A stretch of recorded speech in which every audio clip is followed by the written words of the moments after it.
Hello, my name is Zachary Vaca, and today I will be discussing Jewish philosophy of ethics from the 11th, 12th, and 13th century, as researched in our book, The History of Medieval Philosophy, in the online resource, the Internet Encyclopedia of Philosophy, and from our podcast, The History of Philosophy Without Any Gaps. So first we'll be looking at our first philosopher, who is Ibn Battuta. Ibn Battuta researched ethics in a scriptural light, focusing on two aspects of the action, which would be the internal component and the external component. The internal being your intention or how you mean to act, and the external being how the actual action proceeds. So we can take a look at this from a modern setting. In a court of law, let's say a murder takes place, or a murder is afoot.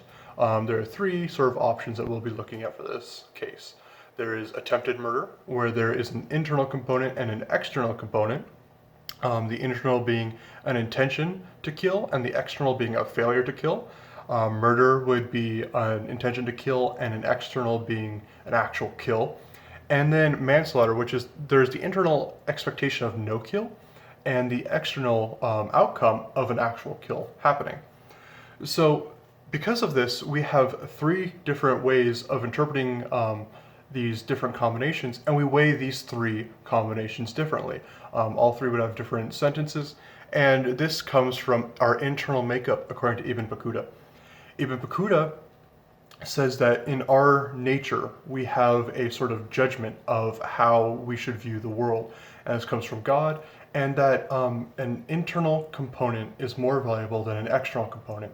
The internal intention to do good, even if we fail, is better than external component succeeding with no internal component.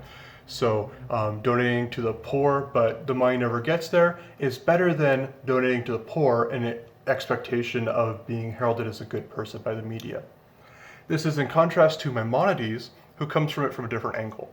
Maimonides is completely about the mind, about intellectual pursuits. He says we should quell the impulses of matter. That is, we shouldn't look at our actions necessarily, but we should look at our characteristics. If we're prone to violence, if we're prone to greed, we're going to do violent or greedy things. So we should work on our character first, which will reflect in our actions.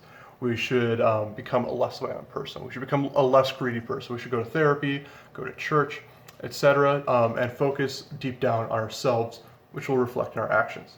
Maimonides was a very intellectual person, as in he focused on intellectualism.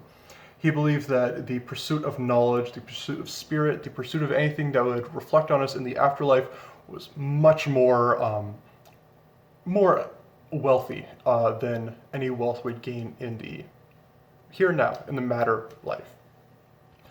Because of this, Maimonides and Ibn Battuta were two Jewish philosophers who came together for different sides of ethics, Maimonides coming much later than Ibn Battuta. Thank you very much for watching, and have a good day.